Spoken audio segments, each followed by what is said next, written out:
Greetings and welcome back. This is Iris Heath, licensed clinical professional counselor. Um, Coming to you today with something. I know everything I'm bringing you is serious, and yet this is a little different. It's something that people don't talk a lot about. Abuse, mainly domestic abuse. I keep seeing it everywhere, and I just wanted to bring some information, some resources. I hope you can see that hope over my arm. So, for those of you who are in a situation, have a loved one, have heard about someone, I'd like you to really realize domestic abuse. I always ask clients, please get out, like immediately. And yet, it may not be that simple for some individuals. And so, I don't want to try to speak to that part, but I want to say it again. Get out as soon as possible.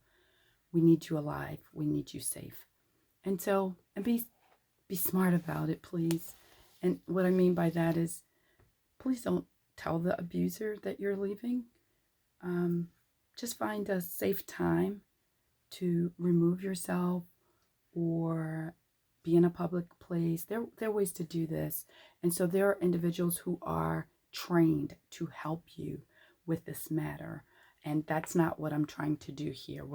My purpose today is to remind you about what domestic abuse or intimate partner abuse is considered, and just one of many definitions. Be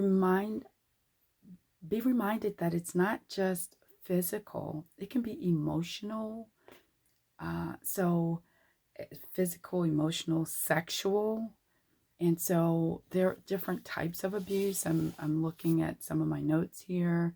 I also wanted to give you some definitions. So Psychology Today calls domestic violence occurs when consistently a person controls their partner through physical, sexual, or emotional abuse. The CDC states intimate partner violence is a serious public health problem in the United States. It's not just here. That can have a profound impact on lifelong health. It can affect your health and opportunity and well-being. So keep in mind, this is something that could steal your life. It can take your life. And so please keep that in mind.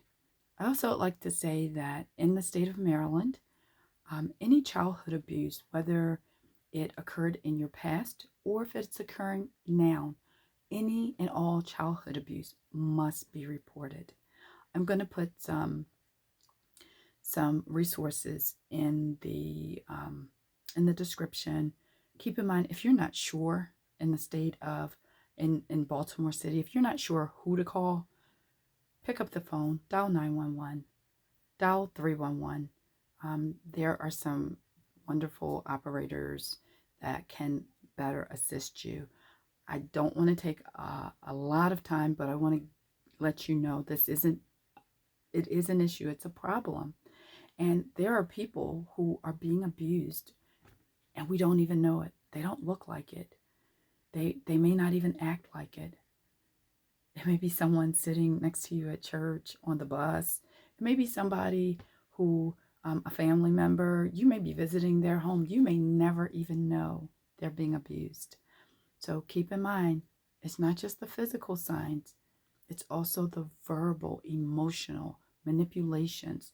So there is a resource that was created, and it's a mother who, because of the loss through death of her own child, created a wonderful foundation called One Love.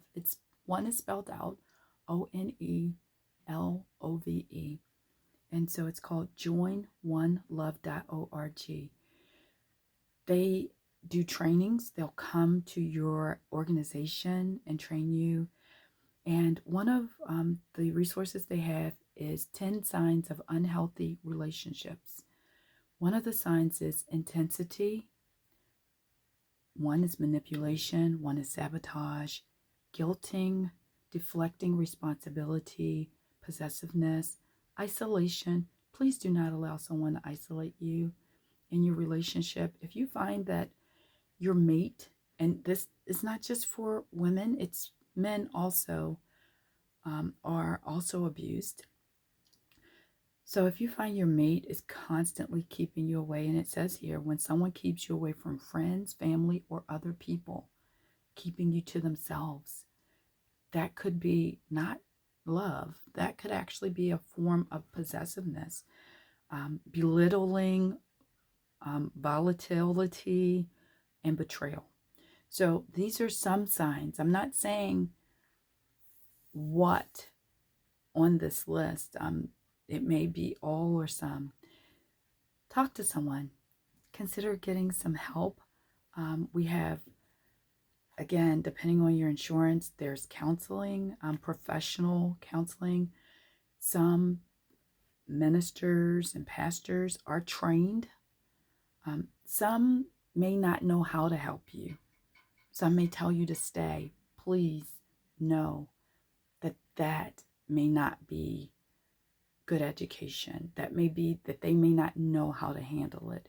I would ask you, go to someone else. We also have other resources, some free resources for those who qualify, such as pro bono counseling in our state, as well as healthcare for the homeless. So there are resources. Please do not think you're in this alone. The state's attorney's office, I believe it is, or has a like the witness resource program. I'll get that information and link it into the description, where you can actually contact individuals. Again, if you're not sure who to contact, there's the House of Ruth.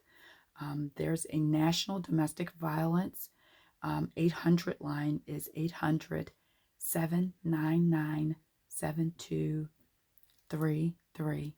If you're not sure what to do, at least start a conversation with someone. That's what I'm hoping you take away from this. And if you know someone, please encourage and support them.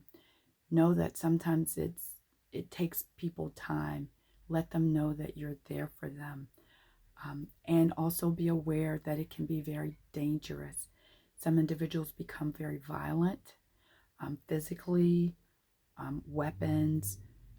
Please know this and put things in place. If you need to remove yourself from a home, call your local, again, call 911. Explain to them what you are attempting to do. And if there are weapons in the home, make them aware of that so that they can stay safe too.